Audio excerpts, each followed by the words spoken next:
Disiarkan langsung dari Kementerian Kesehatan Republik Indonesia, Radio Kesehatan untuk Indonesia yang lebih sehat. Selamat sore Sobat Sehat semuanya dimanapun kamu berada. Baik yang menyaksikan melalui live langsung di Instagram Kementerian Kesehatan RI maupun yang mendengarkan melalui aplikasi siaran Radio Kesehatan dan juga di website kami di radiokesehatan.kemkes.go.id. Sobat Sehat dan healthy semua, tidak pernah bosan pemerintah selalu menggaungkan betapa pentingnya imunisasi terhadap anak untuk terhindar dari beberapa penyakit yang dapat dicegah. Namun sayangnya masih ada banyak pertanyaan dan kekhawatiran tentang imunisasi di kalangan orang tua. Makanya sore hari ini kita akan bahas topik yakin masih ragu imunisasi, padahal jadi benteng kesehatan keluarga. Bersama narasumber kita di sore hari ini tentunya ada Dr. Reisa Broto Asmoro selaku dokter dan juga pemerhati kesehatan. Selamat sore Dokter Rei, kita berjumpa lagi. Halo, selamat sore Mbak Yurin, sobat sehat semuanya. Apa kabar? Semoga baik-baik di rumah ya, sobat sehat. Kalau Dokter Amin. Rei sendiri gimana kabarnya hari ini Dok, sehat? Ya, Allah ya, doakan ya, sehat terus. Amin, dan begitupun juga untuk sobat sehat ya yang lagi nggak enak badan, semoga lekas membaik gitu. Karena mungkin cuacanya lagi nggak baik-baik aja juga, lagi perpindahan musim jadi ya banyak banget yang mulai nggak enak badan gitu. Jadi lekas sembuh buat semuanya. Nah, untuk sobat sehat yang punya pertanyaan, jangan ragu buat menuliskannya di kolom komentar atau SMS WA langsung di nomor 08213636 2018. Oke dokter, kita mengawali perbincangan kita di sore hari ini. Mungkin dimulai dari kenapa sih dok orang tua tuh selalu dihimbau untuk memberikan anaknya imunisasi gitu? Kenapa imunisasi ini menjadi penting banget gitu untuk anaknya, sehingga pemerintah tuh tidak pernah bosan untuk selalu mengingatkan kepada orang tua di luar sana tentang pentingnya imunisasi. Kalau dari kacamata dokter Risa nih gimana nih, Dok? Iya, karena imunisasi ini kan salah satu investasi kesehatan terpenting ya, untuk memastikan anak-anak ini bisa menjalani hidup dengan sehat, dengan kualitas hidup yang baik, bisa memiliki tumbuh kembang yang baik hingga ia dewasa nanti. Jadi imunisasi ini jadi merupakan upaya pemberian vaksin untuk melindungi seseorang dari penyakit-penyakit yang memang penting karena penyakit-penyakit yang biasanya ada vaksinnya itu adalah penyakit berbahaya dan juga bisa menyebabkan kematian dan juga atau kecacatan. Jadi, untuk melindungi seorang dari penyakit tertentu dan untuk meningkatkan adanya yang namanya kekebalan tubuh terhadap berbagai penyakit menular pada masa mendatang, ya, dan juga dapat melindungi masyarakat dengan membantu membangun kekebalan komunitas namanya. Sehingga terjadi eh, meminimalkan penyebaran penyakit di lingkungan kita, di sekitar kita. Kalau berdasarkan WHO ya, itu imunisasi adalah upaya untuk mengurangi risiko tertular penyakit dengan memanfaatkan sistem kekebalan tubuh alami. Jadi terbentuklah satu perlindungan. Nah, saat seseorang itu menerima vaksin, sistem kekebalan tubuh itu akan merespon dan membentuk kekebalan terhadap penyakit yang divaksin tersebut. Gitu. Jadi ya tentu saja imunisasi menjadi hal yang sangat-sangat penting, apalagi harus dilakukan tepat waktu sebaiknya ya, karena memang bisa membantu menimbulkan atau menciptakan kekebalan di tubuh seseorang tersebut sebelum sampai benar-benar misalnya amit-amit terpapar penyakit yang berbahaya itu tadi.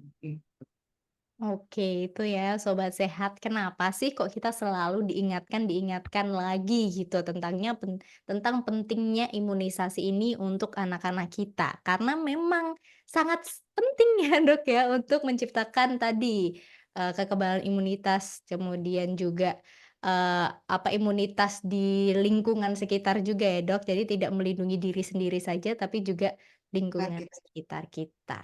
Itu sobat sehat. Jadi imunisasi ini bisa dikatakan wajib dilakukan terhadap anak ya dokter ya?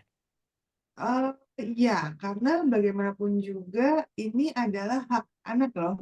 Imunisasi ya atau vaksinasi itu adalah hak anak. Jadi setiap bayi dan anak itu berhak memperoleh imunisasi untuk mendapatkan perlindungan dari berbagai penyakit yang dapat dicegah dengan imunisasi tersebut. Mmm. Dan memang sebagai orang tua yang baik tentunya kita harus memenuhi hak anak ya, dan menjaga mereka supaya jangan sampai sakit dan tetap terus kita kan pengennya mereka sehat terus sampai nanti dewasa nanti. Jadi penyakit-penyakit yang memang di sekitar kita tuh ada, nyata dan berbahaya, misalnya penyakit-penyakit yang dapat dicegah melalui imunisasi, yakni, hepatitis B, tuberkulosis, tetanus, difteri, pertusis, ada polio, ada pneumonia, ada meningitis, campak, rubella, itu kan memang ada di sekitar kita. Dan penyakit-penyakit itu bisa dicegah dengan imunisasi itu. Makanya penting sekali lah sebagai orang tua ini untuk memenuhi atau melengkapi vaksin vaksin yang tersedia tersebut, melakukan imunisasi kepada anak supaya jangan sampai terkena dampak dari penyakit-penyakit berbahayanya. Di Indonesia, imunisasi ini sebenarnya memang sudah merupakan bagian ya dari program kesehatan masyarakat dan ini sudah ada undang-undangnya di nomor 17 tahun 2023 tentang kesehatan. Di mana pasal 44 Undang-Undang Kesehatan menyatakan pemerintah itu bertanggung jawab untuk menyediakan vaksinasi bagi bayi dan juga anak. Meskipun imunisasi ini bukan istilahnya paksaan gitu ya, tapi kan ini suatu kebutuhan dan harapan kita agar generasi penerus bangsa ini dapat sehat selalu, dapat tumbuh dan berkembang secara optimal. Setuju sekali dokter itu ya. Jadi setiap anak tuh punya hak untuk mendapatkan imunisasi dan perlindungan ini. Bahkan sudah ada undang-undangnya sendiri nih Sobat Sehat. Jadi penting banget untuk sebagai orang tua memberikan akses tersebut kepada anak kita gitu Sobat Sehat. Nah Hmm. kemudian Dok, kebanyakan orang tua tuh kadang juga suka masih khawatir nih Dok, tentang efek samping dari pemberian imunisasi gitu. Jadi mungkin bisa dijelaskan sedikit Dok mengenai gimana sih efek samping imunisasi ini gitu. Karena ya tadi, masih banyak orang tua yang enggan untuk memberikan imunisasi karena takut anaknya rewel gitu-gitu Dokter. Oke, sebenarnya nggak perlu khawatir terhadap efek samping atau efek dari si imunisasi ya, karena lebih berbahaya efek kalau sampai terinfeksi penyakit-penyakit yang saya sebutin tadi tuh, yang ada vaksinasinya gitu. Jadi ya nggak perlu khawatir karena umumnya efek samping yang timbul adalah nyeri, terus di lokasi suntikan biasanya, terus ada demam atau ada sakit kepala gitu. Ini biasanya kan dikenalnya sebagai kejadian ikutan pasca imunisasi atau KIPI gitu ya. Tapi memang nggak eh, apa ya, nggak selalu terjadi loh KIPI ini gitu. Dan selalu diingat bahwa manfaat dari imunisasi ini jauh lebih besar dibandingkan resiko efek sampingnya. Ya kalau sudah mendapatkan perlindungan gitu ya dari penyakit-penyakit yang jelas-jelas bisa menimbulkan kecacatan atau mengancam jiwa, pasti kan kita mencari yang lebih aman gitu kan dengan melakukan imunisasi tersebut gitu. Dan jangan khawatir karena sekarang tenaga medis juga sudah tahu, sudah paham betul ya, bahwa kalau ada anak setelah diimunisasi, pasti anak itu akan dilakukan observasi. Jadi biasanya diminta untuk menunggu sekitar 30 menit gitu ya, untuk dipantau akan munculnya atau kemungkinan terjadinya KIPI itu pada anak. Dan nanti pasti akan dijelaskan oleh petugasnya, gitu ya. Pasti akan ada informasi gimana sih caranya untuk mengatasi KIPI atau yang gejala-gejala pasca imunisasi yang mungkin muncul kalau sudah di rumah, misalnya udah pulang. Terus nanti akan selalu ada nomor kontaknya yang bisa dilaporkan, misalnya ke dokternya, ke nakesnya, untuk melapor nih, apabila ada KIP yang muncul, apa yang harus dilakukan. Dan biasanya kalau tadi efek sampingnya sudah saya sebutkan ya, efek samping ringan itu tadi ya, itu sebenarnya bisa ditangani dengan obat-obatan over the counter atau obat reda nyeri atau penurun demam gitu yang memang pasti tersedia untuk anak gitu.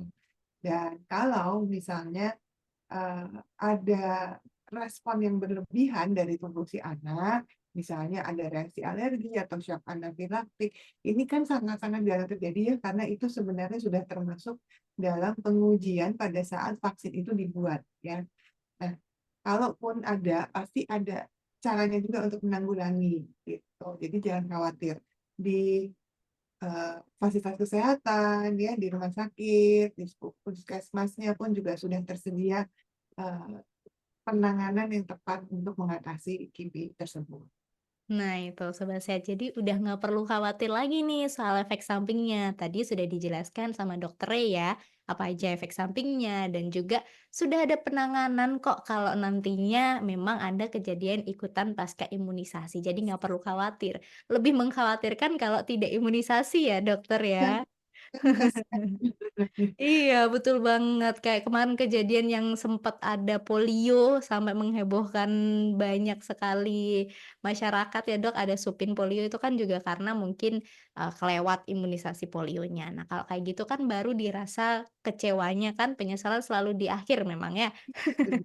Mumpung masih bisa dicegah kan ya, harusnya Betul. kita manfaatkan dulu nih kemajuan teknologi, kemajuan dunia kesehatan gitu ya, dengan adanya sarana penolong melalui program imunisasi ini untuk supaya jangan sampai kena penyakit-penyakit berbahaya atau bahkan timbul gejala yang berat gitu kalau sampai terinfeksi. Setuju banget, Dok. Nah, itu ya sobat sehat tuh. Jadi harus diingat kalau imunisasi itu penting dan gratis kan ya, Dok, untuk, Ya, imunisasi dasar imunisasi rutin. dasar gratis, Mhm. pemerintah kita baik sekali kan.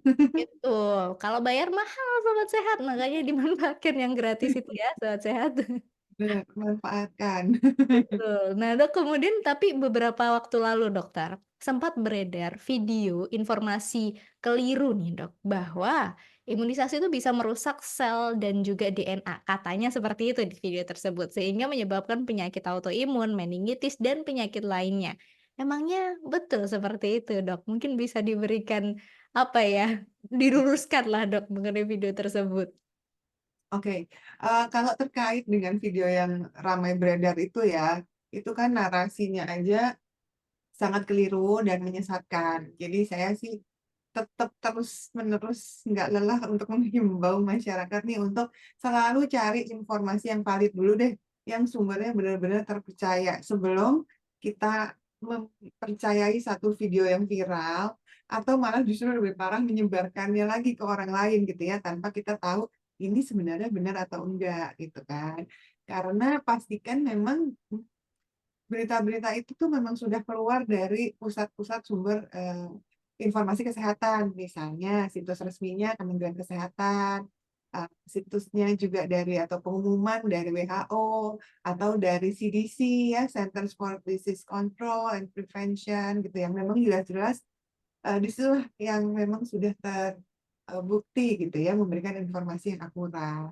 Jadi apalagi terkait narasi yang menyebabkan kerusakan sel dan DNA gitu ya, itu kan sampai sekarang jelas-jelas nggak ada bukti ilmiahnya ya, Betul. yang bisa terbukti ada nih kaitannya imunisasi dengan kerusakan sel dan DNA tersebut gitu. Jadi ya jangan main langsung percaya saja, dikonfirmasi dan jangan langsung disebarluaskan tanpa kita bertanggung jawab dengan isi yang kita sebarluaskan ini.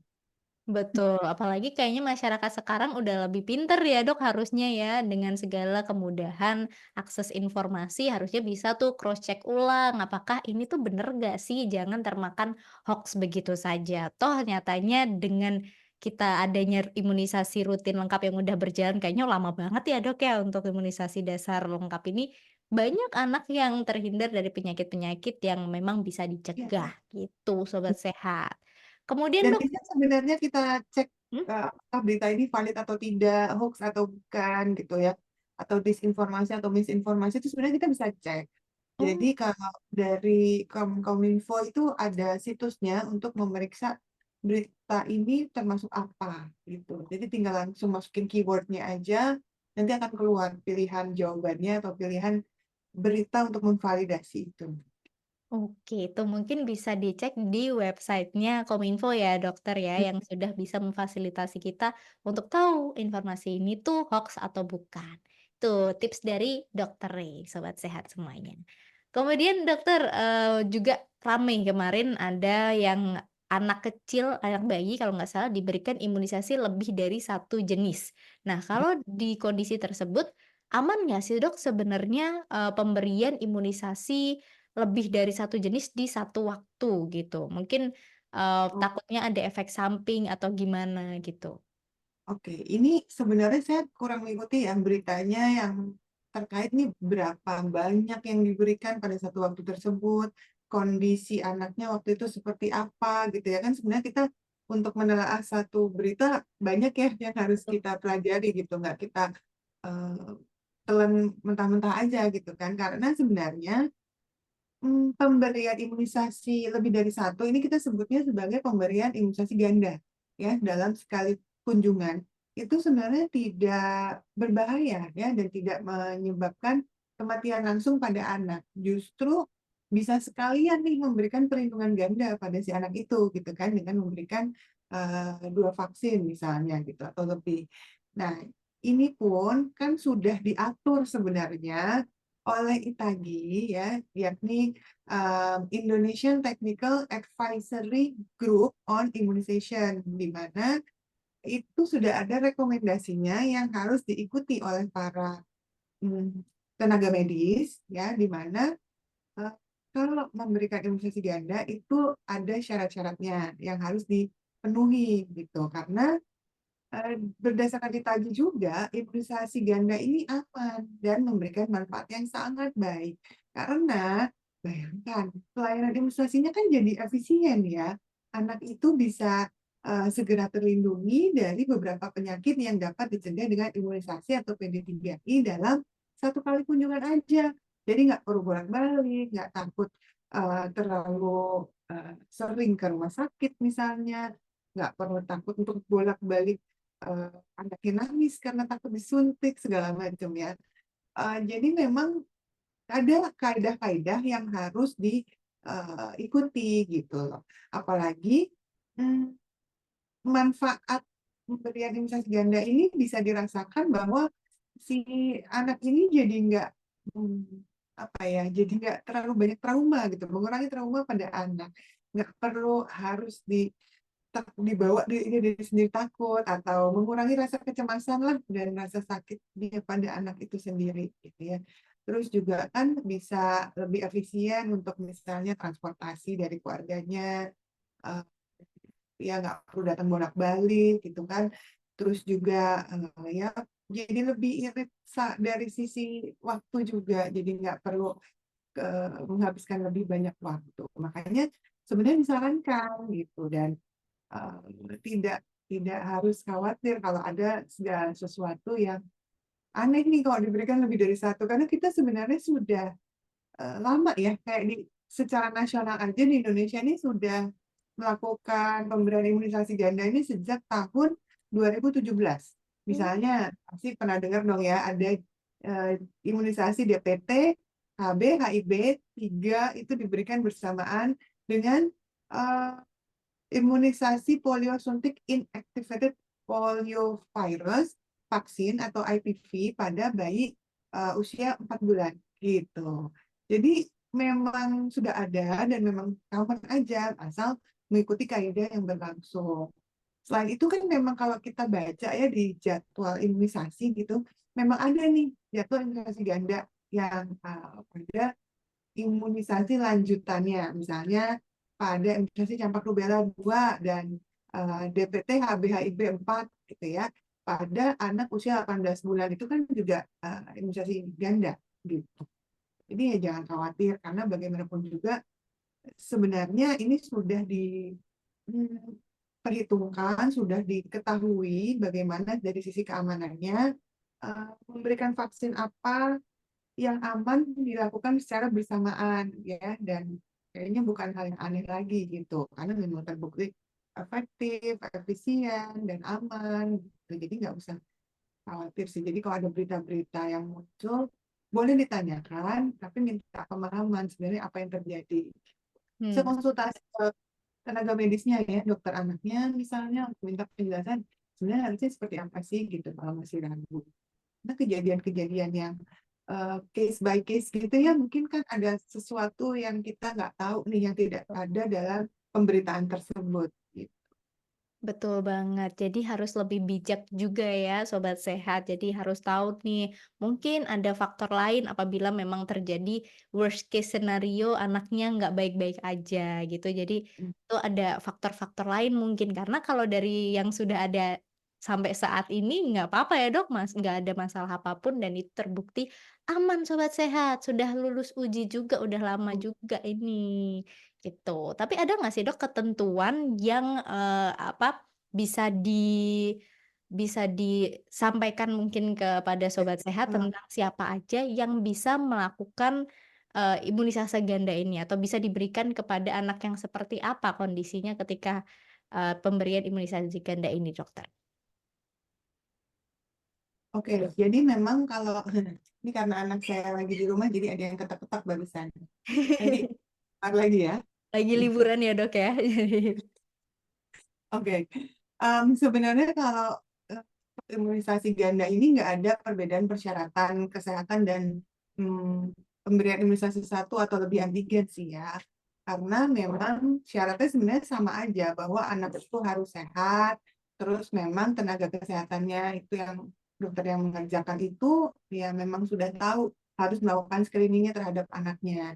Jadi kalau ada anak yang misalnya kurang sehat atau sakit gitu ya, ya pasti kan akan lain nih hasilnya, apakah, imunisasinya ditunda atau ada imunisasi yang mungkin nggak jadi ganda gitu, bisa aja, banyak sih kemungkinan-kemungkinan. Tapi biasanya tenaga medisnya juga udah tahu, ini vaksin yang mana nih yang bisa dikombinasi dilakukan pemberiannya tuh bersamaan, gitu. itu sobat sehat. Jadi pasti tenaga medis udah lebih tahu lah ya gitu tentang, prosedurnya, syaratnya dan sebagainya. Tapi Dok, untuk kasus yang mana anaknya sakit Dok, anaknya sakit sehingga tidak bisa imunisasi dan harus ditunda. Itu biasanya penundaannya bisa sampai berapa lama Dokter?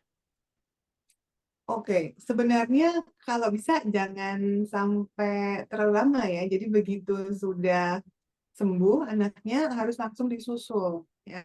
Karena kan bagaimanapun juga yang di jadwal itu sebenarnya harusnya diikuti dengan baik. Karena bagaimanapun juga kan ini sebenarnya kekebalan penyakit yang sudah diteliti sedemikian rupa, Betul. terbaiknya itu diberikan pada saat kapan aja sih memberikan perlindungannya gitu kan. Jadi kalau bisa sih harus dikejar dan nggak hanya imunisasi rutin. Oke, kita tunggu Harus. terlebih oke. Oke oke, Dokter Raisa sudah kembali. Tadi ada sedikit putus, Dokter. Sebaiknya Oh, sudah bisa dikejar gitu, dari situ terus oh, oke, oke. iya, Oke, sorry. Jadi memang kalau sudah lewat dari waktunya, kalau sudah bisa, misalnya udah sembuh gitu ya, sebenarnya langsung harus dikejar aja.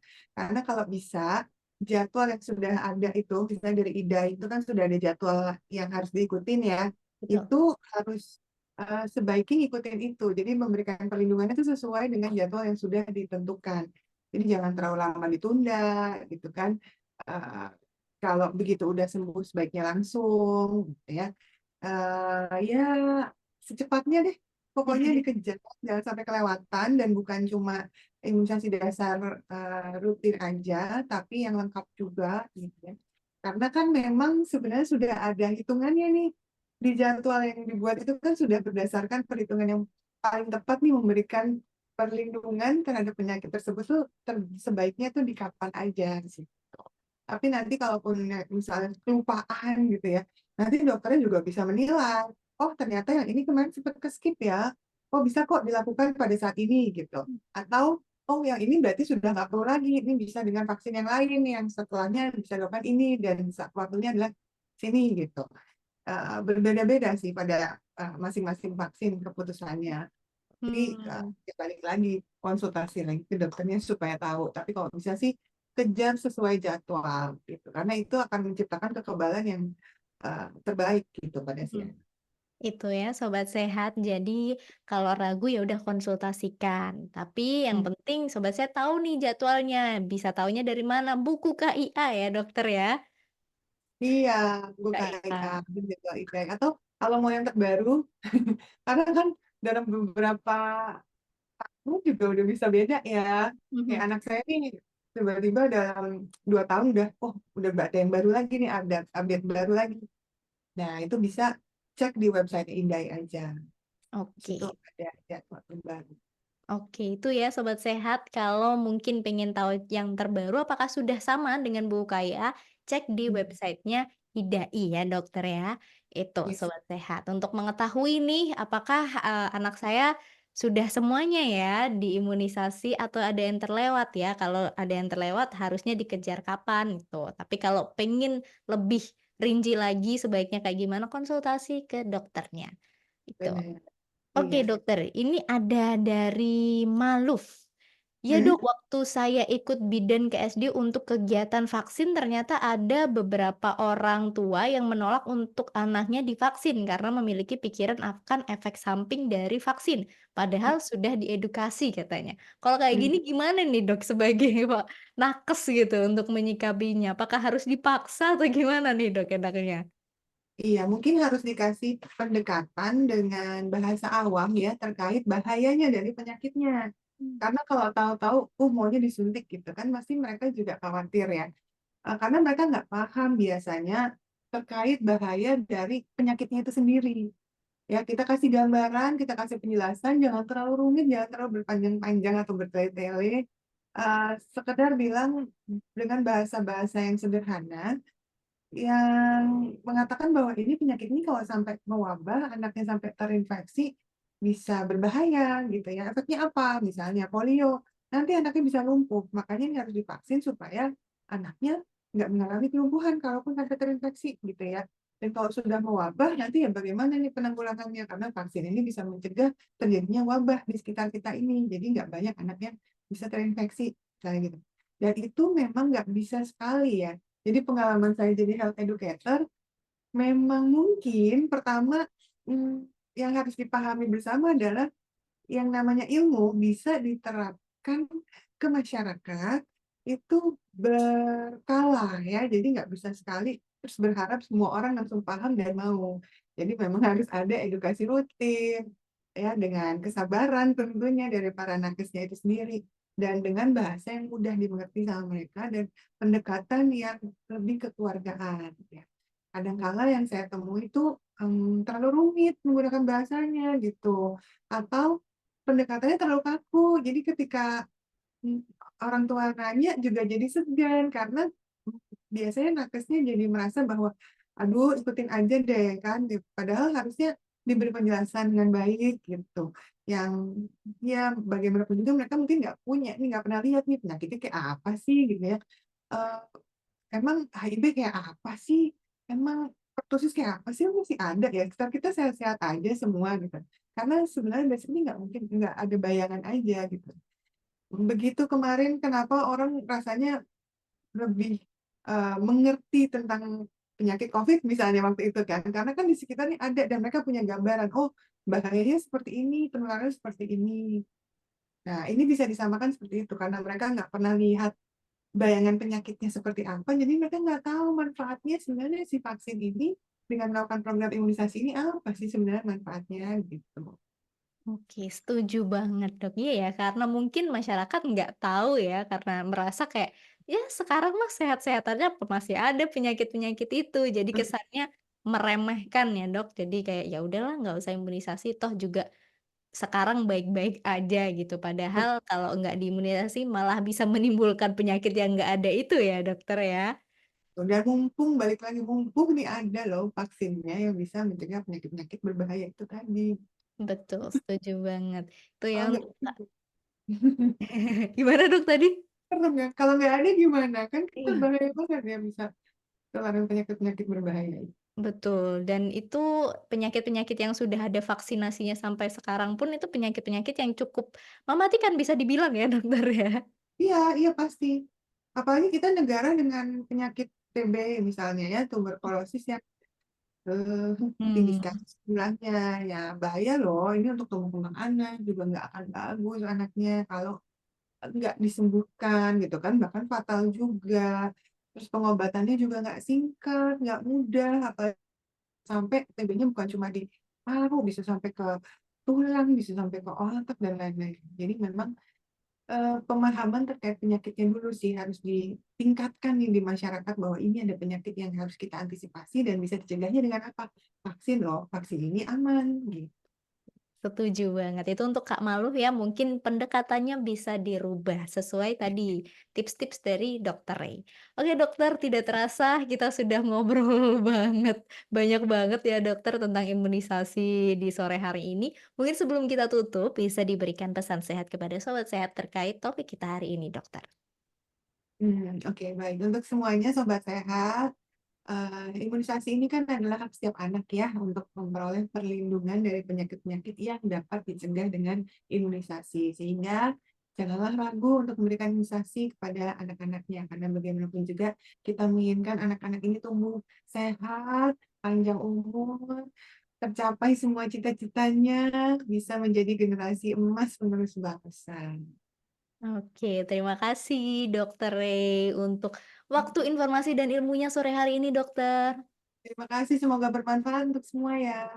Amin. Itu sobat sehat ya, perbincangan menarik kita tentang imunisasi dan kenapa sih kok lagi-lagi kita diingetin suruh imunisasi mulu karena nyatanya di masyarakat tuh banyak yang masih khawatir dan gak mau ngimunisasiin anaknya karena banyak hal mungkin ya yang dikhawatirkan tadi sudah diluruskan oleh Dokter Reisa. Lagi-lagi semoga bermanfaat dan mohon maaf apabila ada pertanyaan yang belum sempat kita bacakan karena waktu kita terbatas, nanti mungkin bisa mengunjungi Instagram langsung Dokter Re ya buat tanya-tanya imunisasi langsung gitu. Itu saja yang mungkin bisa kita sampaikan di sore hari ini, sobat sehat semuanya. Saya Yura Aurelia dan Dokter Risa pamit undur diri. Sampai jumpa dan salam sehat.